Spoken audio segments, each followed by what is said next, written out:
Thanks for watching. Don't forget to like, comment, share and subscribe to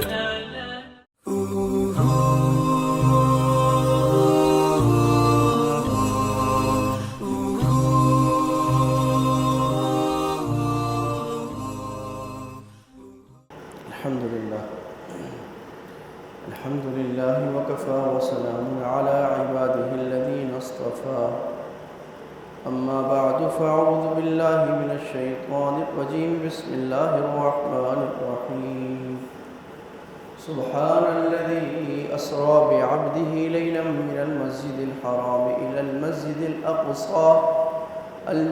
الأقصى الذي باركنا حوله لنريه من آياتنا إنه هو السميع البصير.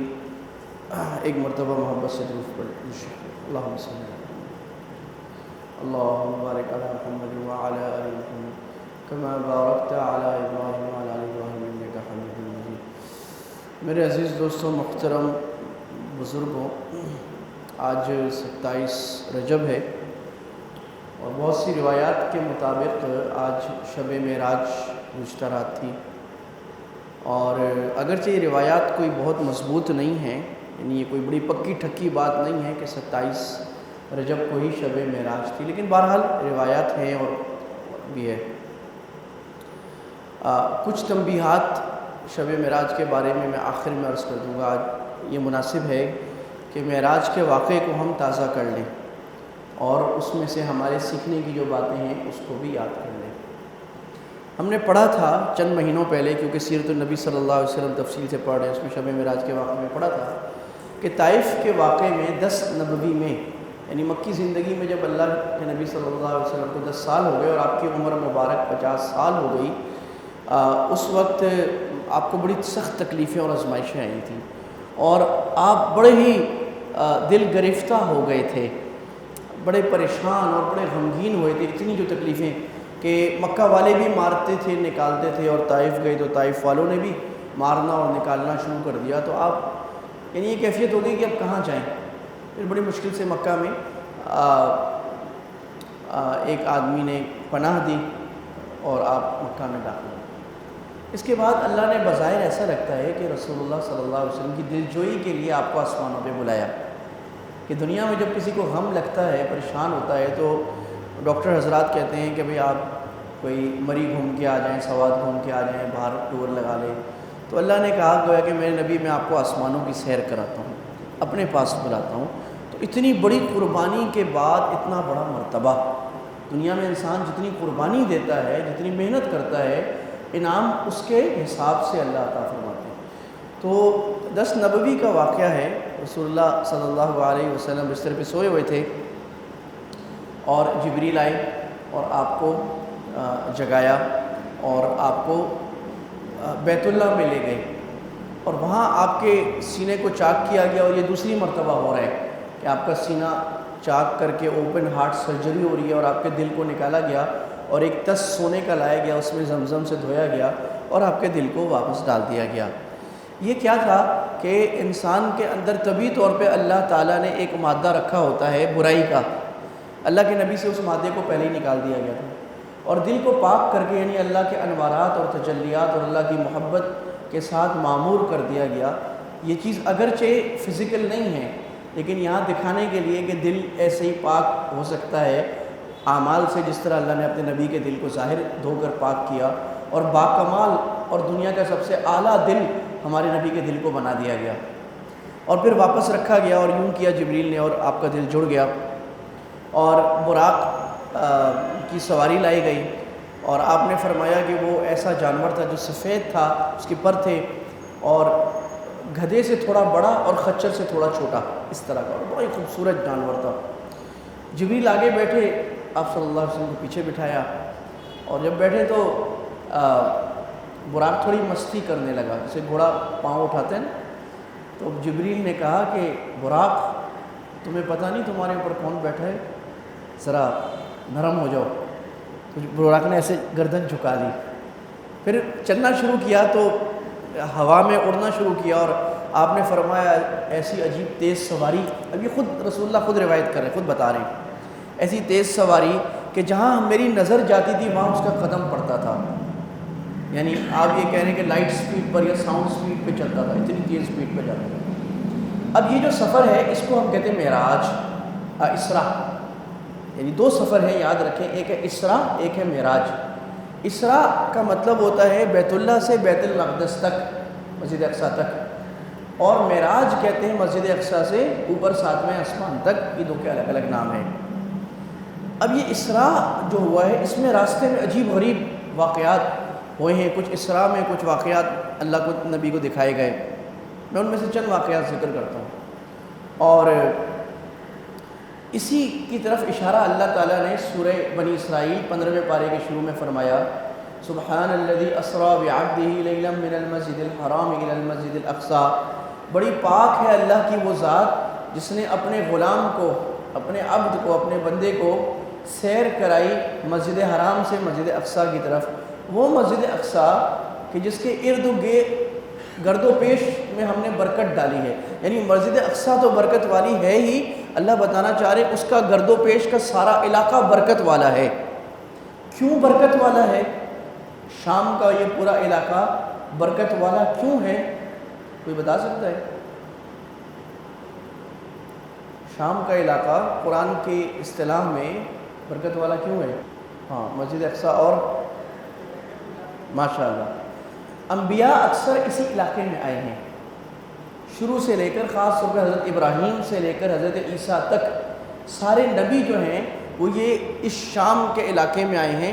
شام کے علاقے میں فلسطین بھی آتا ہے، سوریہ بھی آتا ہے، لبنان بھی آتا ہے، عراق کا کچھ علاقہ، سعودی عرب کا اوپر کا علاقہ، مصر کا کچھ علاقہ، یہ سارا شام، ارض شام، اس کو ارض مقدس کہا جاتا ہے.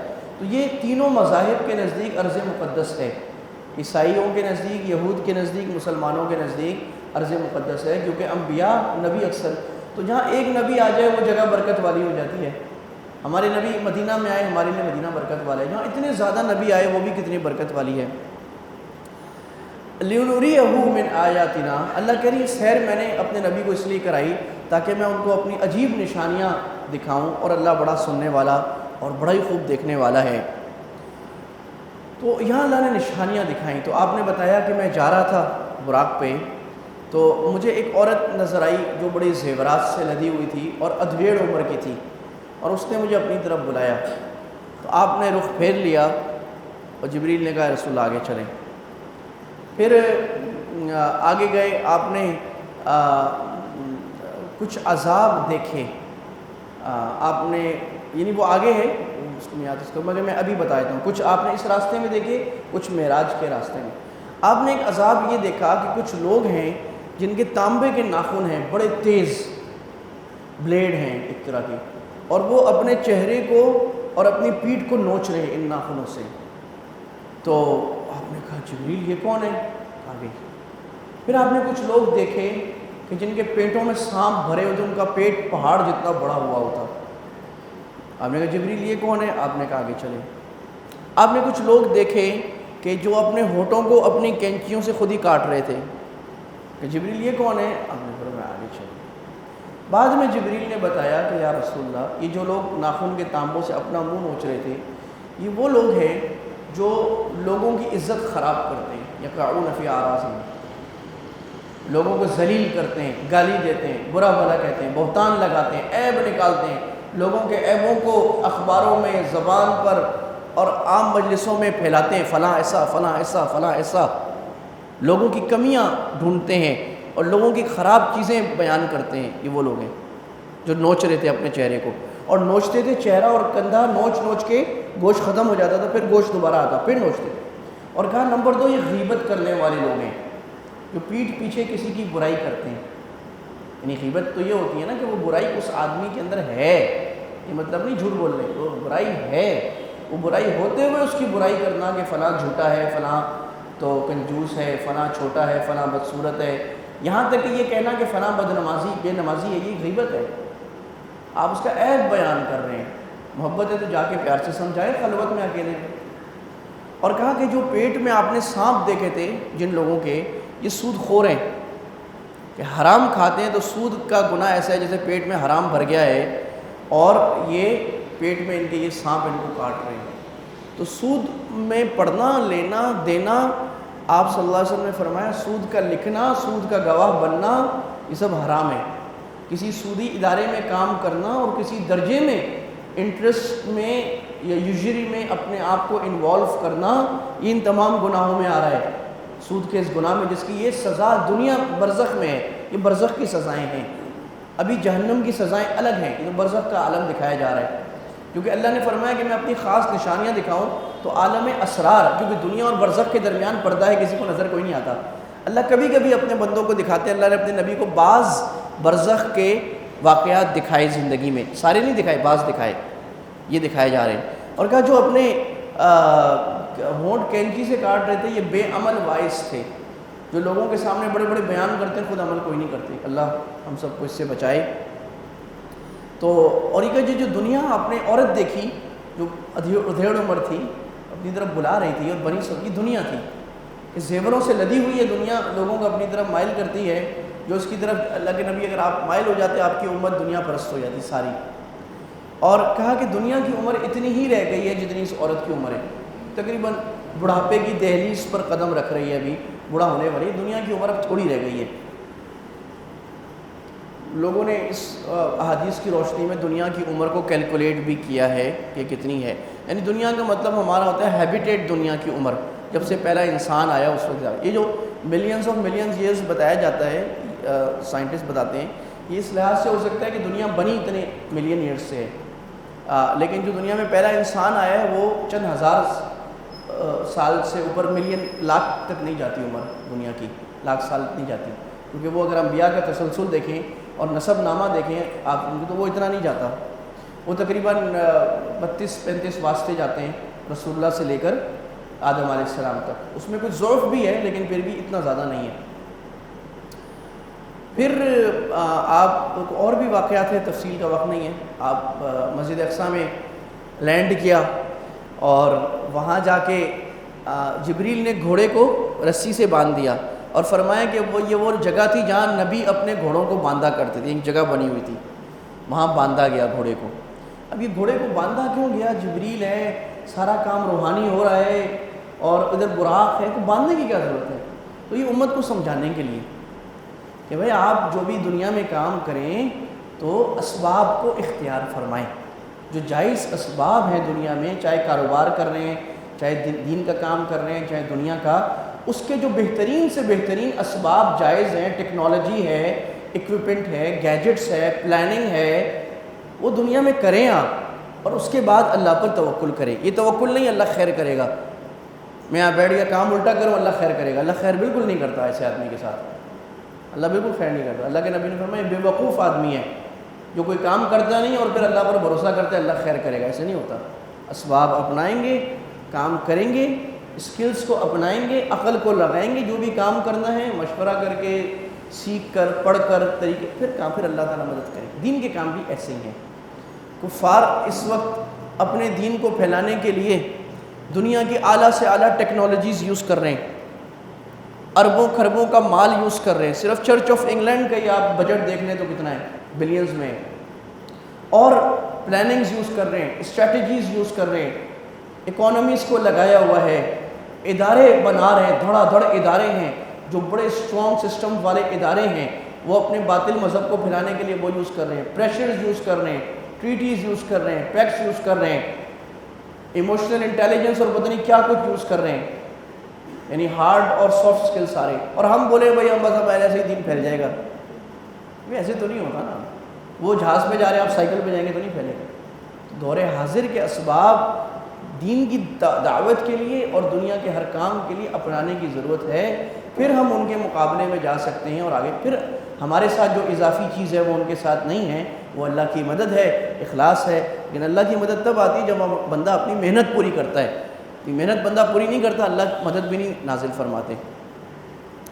پھر آپ گئے تو آپ نے دیکھا بہت سارے لوگ آ گئے، اور جیسے لوگ انتظار کر رہے ہیں کہ کوئی نماز پڑھائے، تو جبریل نے آپ کا ہاتھ پکڑا اور آپ کو آگے کیا اور آپ نے نماز پڑھائی اور سب نے آپ کے پیچھے نماز پڑھی۔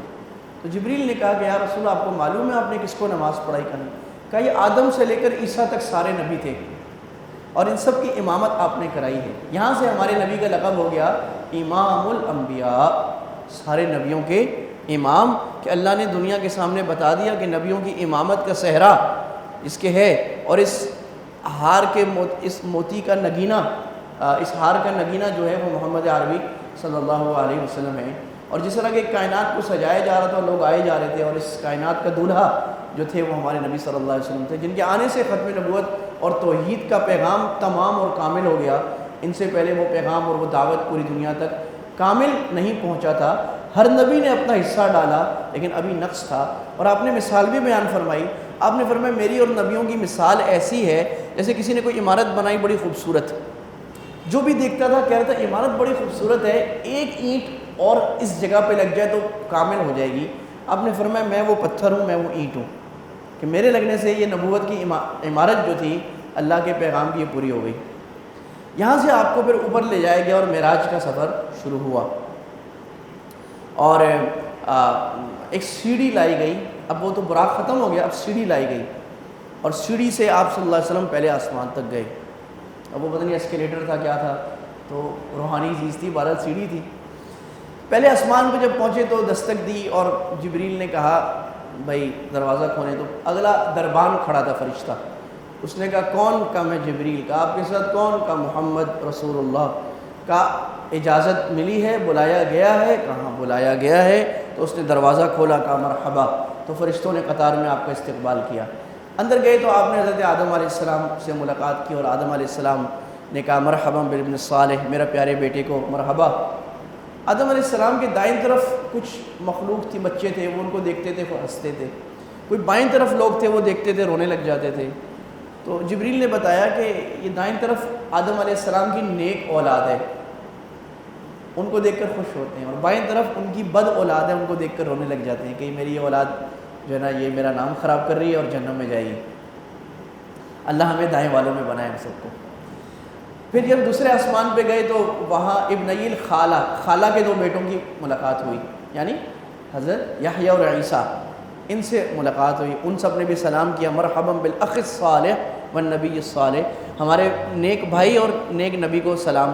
تیسرے آسمان پر حضرت یوسف علیہ السلام سے ملاقات ہوئی، تو رسول اللہ فرما رہے ہیں میں یوسف کا حسن دیکھ کر حیران رہ گیا، یعنی آپ بھی کوئی کم حسین تو نہیں تھے، لیکن جس کا حسن دیکھ کر آپ حیران ہو گئے ہوں وہ کیا حسن ہوگا؟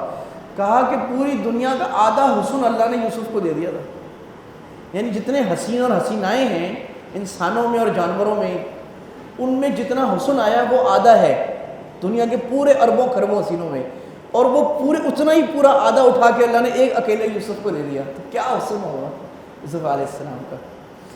چوتھے آسمان پہ گئے تو حضرت ادریس سے ملاقات ہوئی، ورفعناہ مکانا علیہ، اللہ نے قرآن میں فرمایا ادریس کا ہم نے مرتبہ بہت بلند کیا۔ پانچویں پہ حضرت ہارون سے، اور چھٹے پہ حضرت موسیٰ علیہ السلام سے ملاقات ہوئی۔ اب روایات میں، اسرائیلی روایات میں بہت ساری باتیں ہیں، نہ ہم ان کو غلط کہتے ہیں نہ پوری طرح صحیح کہہ سکتے ہیں کہ بھائی موسیٰ علیہ السلام رونے لگ گئے اور کہا یہ امت جو آپ کو ملی ہے یہ میں نے مانگی تھی، یہ امت جو ہے یہ میں نے مانگی تھی، لیکن اللہ نے فرمایا نہیں، وہ نبی بھی میں نے چنا ہوا ہے جو آخری ہوگا، اور اس کی امت بھی میں نے چنی ہوئی ہے۔ یہ اور بات ہے میرے بھائی دوستوں بزرگوں کہ وہ ہمیں اپنی قدر کوئی نہیں ہے، ہم اپنے آپ کو بیکار سمجھتے ہیں، اور ہم سمجھتے ہیں دنیا میں ہم آئے مشین چلانے کے لیے بس۔ وہ جو اکبر الہ آبادی نے کہا تھا کہ 4 دن کی زندگی ہے خوف سے کیا فائدہ، 4 دن کی زندگی ہے خوف سے کیا فائدہ، کلرکی کر پینشن لے اور مر جا، کلرک بن جاؤ مر جاؤ، یہ دنیا۔ اس کام کے لیے تو اللہ نے امت کو نہیں پیدا فرمایا۔ جس امت کو اللہ نے چنا ہوا ہے اور جس امت کو موسیٰ مانگ رہے ہیں یا اللہ یہ امت مجھے دے دیں، اور وہ امت کتنی بڑی ہے، یہ اور بات ہے، امت اپنی قدر نہ پہچانے۔ ہمارے حضرت ایک قصہ سنایا کرتے تھے مفتی رشید صاحب رحمہ اللہ کہ شیر کا ایک بچہ گم ہو گیا، بکریوں میں پلنے لگ گیا، اور وہ جب بڑا ہوا اور اس کے بال نکلے اور دانت نکلے تو ایک دفعہ پانی پیتے ہوئے اس نے اپنی شکل دیکھی تو اس کو خیال آیا بھائی میں تو بکری نہیں ہوں، میں تو شیر ہوں۔ تو وہ پھر شیر کی صفات اندر ابھری اور اٹھ کے چھلانگ لگائی، 1-2 بکریوں کو پکڑا۔ تو ہم فریب خوردہ شاہی ہیں، وہ شاہین جس کو پنجرے میں بند کر دیا گیا ہو وہ اپنے آپ کو طوطا اور مینا اور چڑیا سمجھنے لگ گیا ہو۔ اس امت کو تو اللہ نے عالم انسان کی جہاں بانی کے لیے بھیجا ہے، پوری دنیا کی قیادت کے لیے۔ ہم میں ہر آدمی ایک لیڈر ہے، اس کو پوری دنیا کو خیر کا پیغام پہنچانا ہے اور دنیا کو برائی سے نکالنا ہے، اور لیظہرہ علی الدین کلہ، اس دین کو تمام دینوں پہ غالب کرنا ہے۔ ہم تو اس کام کے لیے نکلے تھے، یا ہم 4 پیسے کسی اللہ کے راستے پہ دے کے سمجھتے ہیں ہم نے کام پورا کر لیا، وہ کام تو بہت بڑا ہے، یہ تو پورا ہونے کا نہیں ساری زندگی۔ تو بھئی یہ سوچ کر ہم جئیں کہ ہم اس نبی کے امتی ہیں جس کی دعوت پوری دنیا کے لیے ہے، جو پوری دنیا کے لیے رحمت للعالمین ہے، اور ہم بھی پوری دنیا کے لیے رحمت بننا چاہیے، ہمیں، ہمارا فرض ہے، یہ کوئی مستحب نہیں ہے، فرض ہے۔ اور اس کے لیے بھئی ہم کیا کر رہے ہیں؟ اپنے ضروریات کو پورا کرنے کے بعد کتنا وقت ہم اس امت کے لیے نکال لیں۔ 7ویں آسمان پر آپ کی ملاقات، آپ نے دیکھا کہ ایک بزرگ بیٹھے ہیں، جس طرح کعبہ ہے اس طرح کا ایک گھر ہے، اس سے ٹیک لگائے۔ تو آپ گئے اور وہ کھڑے نہیں ہوئے آپ کے لیے، باقی سب کھڑے ہوئے تھے، وہ کھڑے نہیں ہوئے، وہ بیٹھے رہے، اور رسول اللہ نے ان سے مصافحہ کیا اور انہوں نے کہا میرے نیک بیٹے کو مرحبا، آؤ۔ تو جبریل نے کہا کہ یہ آپ کے ابا ابراہیم ہیں، آگے بڑھ کر سلام کریں۔ تو اللہ کے نبی نے سلام کیا، اور وہ گھر جو تھا وہ فرشتوں کا کعبہ تھا، جس طرح ہمارا کعبہ ہے تو اس سے 7 آسمان اس کے بالکل اوپر فرشتوں کا کعبہ ہے، جہاں فرشتے طواف کرتے ہیں، اور جو فرشتہ ایک دفعہ طواف کر لے ساری زندگی کھڑا اس کی باری نہیں آتی۔ یہ اللہ نے کیوں کیا؟ اللہ نے اپنی عظمت اور اپنی کبریائی بتانے کے لیے کہ میں تمہاری عبادت کا محتاج نہیں ہوں، میری عبادت کے لیے ایک طواف کے لیے اتنے فرشتے، ایک نماز کے لیے اتنے فرشتے، ایک ذکر کے لیے سبحان اللہ کرنے والے الگ ہیں، الحمدللہ کرنے والے الگ ہیں، مجھے تمہاری ضرورت نہیں ہے، یہ تمہارے فائدے کے لیے، عبادت کرو گے اپنا فائدہ ہے، بہت بڑے فرشتے۔ اور ایک بات اور کہ اللہ کو اختیار کی عبادت پسند ہے، جبر کی نہیں۔ فرشتے اور انسان میں فرق یہ ہے کہ فرشتہ عبادت کرتا ہے جبر کی، وہ اس کو اختیار ہے ہی نہیں کہ وہ گناہ کرے، اس میں گناہ کی حصی کوئی نہیں ہے، اس کو اختیار ہے ہی نہیں کہ وہ سبحان اللہ نہ کہے، اس کو جس کام پہ لگا دیا وہ تو کرے گا۔ اس سے زیادہ محبوب اللہ کو اس بندے کا اللہ اکبر سبحان اللہ کہنا، اطاعت کرنا، نماز پڑھنا ہے، اس کے ساتھ شیطان بھی لگا ہے، نفس بھی ہے، اس کی مرضی نماز پڑھے مرضی نہ پڑھے، یہ اللہ کو پسند ہے۔ یہی وجہ ہے کہ اب ہم دیکھیں گے کہ انسانوں کے امام فرشتوں کے امام سے آگے نکل جاتے ہیں۔ تو جبریل ابراہیم علیہ السلام سے آپ نے سلام کیا۔ یہاں یہ پتہ لگ رہا ہے کہ بیٹا جتنا بھی بڑا ہو جائے، چاہے دنیاوی مرتبے میں چاہے دین میں، باپ باپ ہوتا ہے، باپ کافر بھی ہو تو بیٹے پر ضروری ہے اس کی احترام کرے، اس کا عزت کرے۔ اور اللہ کے نبی ابراہیم علیہ السلام سے افضل ہیں، لیکن آپ جا رہے ہیں، ابراہیم بیٹھے ہوئے ہیں، آپ کھڑے ہوئے ہیں، تو یہ کبھی بھی نہیں سمجھنا چاہیے کسی کو جنرل بن کے، مفتی بن کے، مولوی بن کے یا سرمایہ دار بن کے کہ میرا باپ چھوٹا ہے میں بڑا ہوں۔ اس دن کسی نے کوئی ایک کلپ بھیجا تھا، تو ایک ہندوستان میں کوئی رکشہ چلانے والا تھا اور اس کا بیٹا گریجویٹ ہو گیا تھا اور بڑے اعلیٰ نمبر سے، تو وہ گریجویشن کے بعد اپنے ماں باپ کو پیچھے بٹھا کے سائیکل رکشہ چلا کے لے جا رہا تھا، یہ بتانے کے لیے کہ میں انہی کا بیٹا ہوں اور یہ میرے ماں باپ ہیں اور یہ میرے سے زیادہ قابل عزت ہیں۔ تو یہ اون کرنا چاہیے کہ باپ ماں جیسا بھی ہو وہ ہمارے لیے قابل احترام، یہی ہماری جنت ہے، یا اللہ نہ کرے یہ ہمارا نار و دوزخ بن سکتا ہے۔ آج کے زمانے میں اللہ کے نبی کی پیشن گوئی کے مطابق ماں باپ کے حق میں تلافی نقصان حد سے زیادہ ہے۔ ماؤں کو ذلیل کرنا، باپ کے منہ پہ جواب دینا، باپ سے بدتمیزی کرنا، اس کا ایک بڑا سبب ہوتا ہے کہ بیٹا یا بیٹی اپنے آپ کو بہت بڑے چودھری سمجھتے ہیں یا بہت پڑھا لکھا اور باپ کو جاہل سمجھتے ہیں۔ اکبر نے کہا تھا ہم ایسی سب کتابیں قابل ضبطی سمجھتے ہیں، ہم ایسی سب کتابیں قابل ضبطی سمجھتے ہیں، ان کو ضبط کر لینا چاہیے، جن کو پڑھ کر بیٹے باپ کو خبطی سمجھتے ہیں کہ میں تو بڑا انگریزی پڑھا ہوں، باپ کو تو آتا ہی کوئی نہیں، باپ باپ ہے۔ آگے گئے تو اب سدرۃ المنتہا آیا، آپ نے فرمایا عجیب درخت تھا اور اس کے ہاتھی کے کان کے جتنے اس کے پتے تھے اور مٹکے جتنے اس کے پھل تھے، اور اس پر اللہ کا حکم نازل ہوتا تھا اس سدرۃ المنتہا پر، اور جب اللہ کا حکم نازل ہوتا وہ درخت خوبصورت ہو جاتا، اور آپ نے فرمایا ایسا خوبصورت ہوتا کہ میں بیان نہیں کر سکتا۔ یہ اللہ کے نبی فصحا بلغا کے فصیح لوگوں کے امام ہیں، لیکن آپ فرما رہے ہیں میں بیان نہیں کر سکتا کہ کیسا، کیونکہ اللہ کے حکم سے خوبصورتی آ جاتی تھی اس میں۔ اس میں کیا اشارہ ہے بھائی؟ اس میں اشارہ یہ ہے ہم سارے بڑے بیکار ہیں، اگر ہمارے دل میں اللہ کا حکم نازل ہو جائے گا نا ہم خوبصورت ہو جائیں گے۔ اور ایسے خوبصورت ہو جائیں گے کہ کوئی بیان بھی نہیں کر سکے گا کہ ہماری خوبصورتی کیسی ہے. جو وہ خوبصورتی اختیار کرے گا اس کو پتہ لگے گا کہ انسان جب دین میں چلتا ہے تو کتنا خوبصورت کتنا پیارا ہو جاتا ہے, اور کیا لذت آشنائی اس کو حاصل ہوتی ہے, اور کیا حلوے جیسی مٹھاس اس کے منہ میں ہر وقت گھومتی ہے. جو کھائے گا اس کو پتہ لگے گا, جو نہیں کھائے گا اس کو پتہ ہی نہیں لگے گا. اور آپ نے دیکھا وہاں پر نا ایسی آواز آ رہی تھی جیسے کھش کی آواز آتی ہے جب قلم گھستا ہے, ایسی, یعنی تقدیریں لکھی جا رہی تھیں. یہ کیوں ہو رہا تھا؟ یہ راستے میں میرے بھتیجے میرے ساتھ ہیں, میرے سے پوچھ رہے تھے کہ اس کا کیا مطلب ہے کہ اللہ کو کیا ضرورت ہے کہ فرشتوں پر حکم نازل ہو رہے ہیں اور لکھا جا رہا ہے کبھی فلاں کا بیٹا دے دو, فلاں کو مار دو, فلاں جگہ بارش کر دو, فلاں جگہ یہ کر دو. یہ ہمیں سکھانے کے لیے کہ بھائی وہی بات, دنیا کے کام اسباب کے ساتھ کرنے چاہیے. گویا کہ ایک یونیورس کا سیکریٹریٹ چل رہا ہے, اوپر مینجمنٹ سسٹم پورا چل رہا ہے, جہاں کوئی بارش کا مینیجر ہے, کوئی موت کا مینیجر ہے, کوئی کھیتی کا مینیجر ہے, اور وہ احکام آ رہے ہیں اور ہر ایک کے نیچے سٹاف ہے پوری طرح.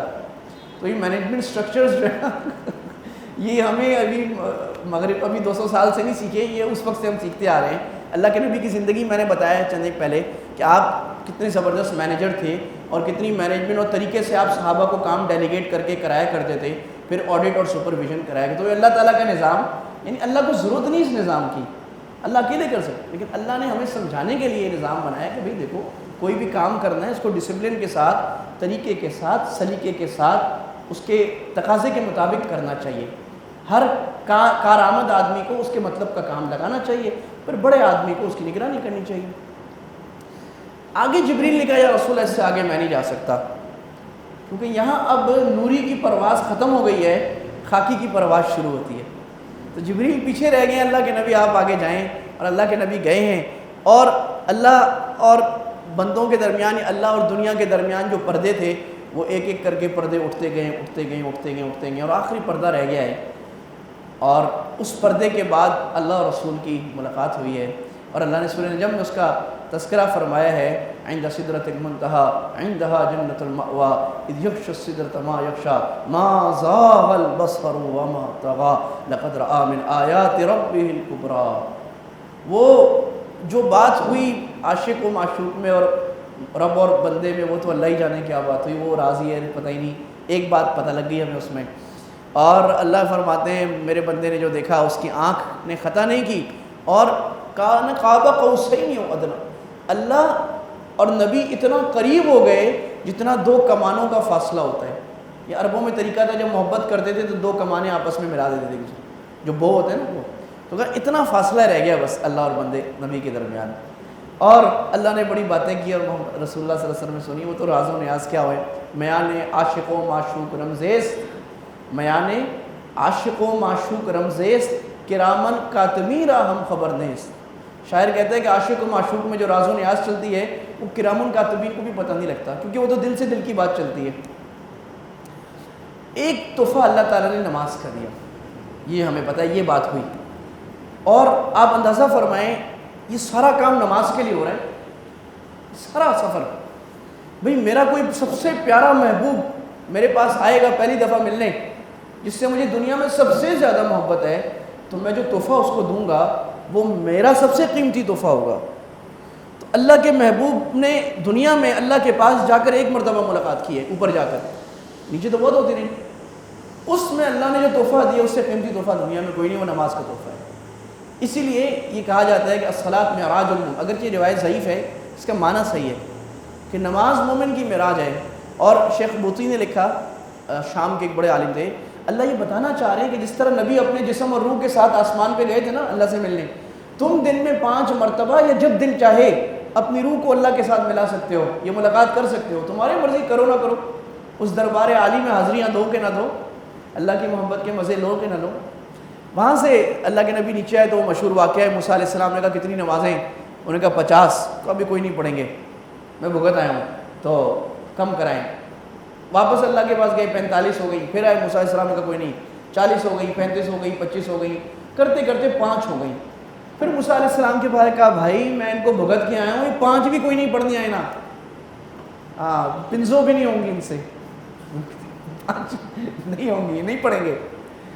تو رسول اللہ نے فرمایا کہ مجھے اب شرم آتی ہے, کیونکہ وجہ یہ تھی کہ ہر دفعہ 5 نمازیں کم ہو رہی تھیں، اور اگر اب بھی واپس جائیں اس کا مطلب ہوگا کہ نماز بالکل ہی ختم ہو جائے، اور اعلان یہ ہوا کہ جو 5 پڑھے گا اس کو 50 کا ثواب ملے گا، یعنی اللہ نے کیا اس لیے کہ 50 پڑھے، اور آپ صلی اللہ علیہ وسلم نیچے آ گئے، اور پھر آئے تو پھر مشرکین نے کہا کہ بھئی یہ تو جھوٹ بول رہے ہیں ایسے ہی، نعوذ باللہ، یہ ایک رات میں آسمانوں کے سفر کون کر کے آ سکتا ہے؟ تو اللہ نے چند معجزات علامتیں ان کو بتا دی جس سے وہ چپ ہو گئے۔ اور ابو بکر صدیق کو رضی اللہ عنہ کو ایک مشرک نے آ کے بتایا وہ تمہارا نبی جو ہے نا جس کو تم نے ایمان لائے ہو ایسی ایسی باتیں کر رہے ہیں، ہنستے ہوئے کہا، تو انہوں نے کہا اگر وہ کر رہے ہیں تو ہم ایمان لاتے ہیں۔ یہاں سے حضرت ابو بکر کا لقب پڑ گیا صدیق اکبر، سب سے بڑے تصدیق کرنے والے، کہ جب کوئی پتہ لگ جائے کہ یہ بات میرے اللہ سے میرے نبی سے آئی ہے، وہ دنیا الگ ہو جائے، دنیا اس کو بے عقلی کہے، ہم نے ماننا ہی ماننا ہے، ہاں سند صحیح ہو، یہ بات طے ہو جائے کہ صحیح حدیث ہے، حسن حدیث ہے، یا آیت ہے قرآن کی، ماننا ہی ماننا ہے، اس کو چھوڑنا ہی نہیں، یہ ایمان ہے اور یہ ہمارا امتحان ہے۔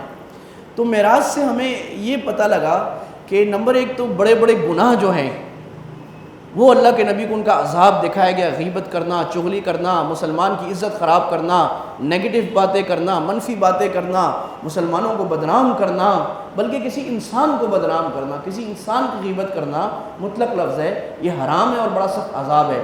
سود کھانا، کوئی باتیں اچھی اچھی کرنا، خود عمل نہ کرنا، اسی طرح زانیوں کو بھی دکھایا گیا جو لوہے کے تندور میں تھے اور آگ آتی تھی تو وہ ننگے مرد عورتیں اوپر آگ سے جاتے تھے۔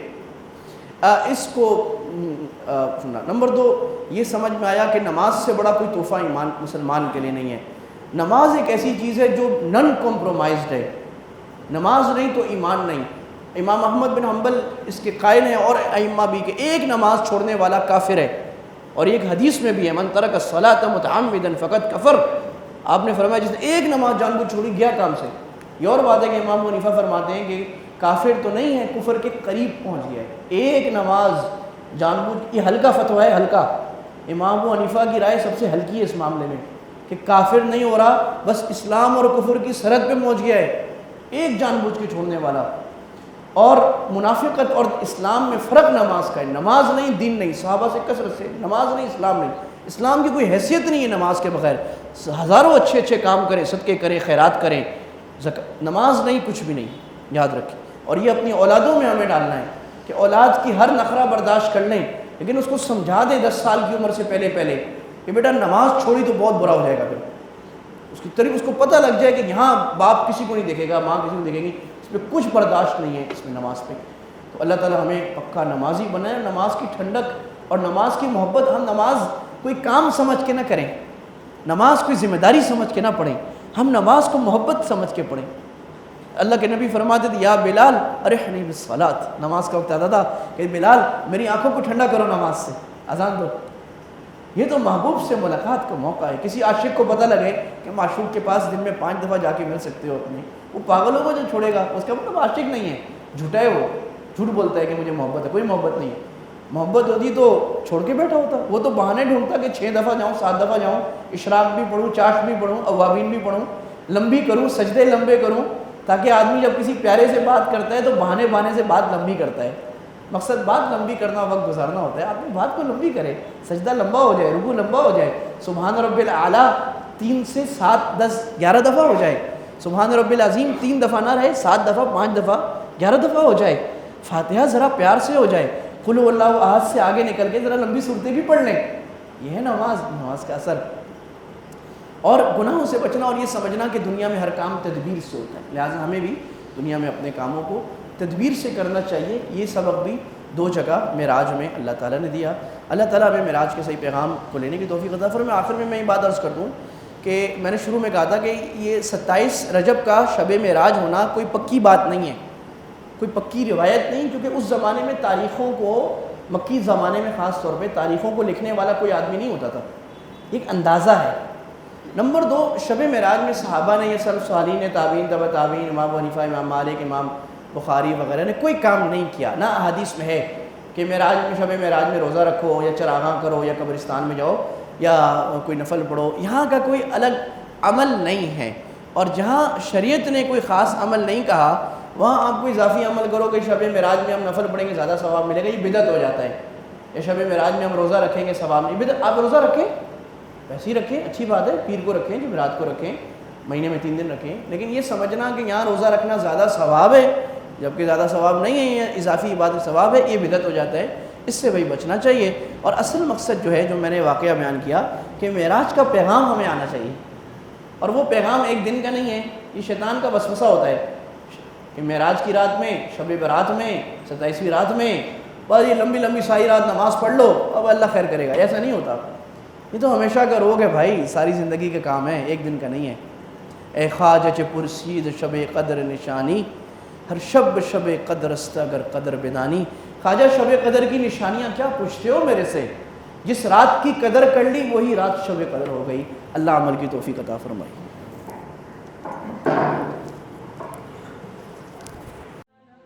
Thanks for watching. Don't forget to like, comment, share and subscribe to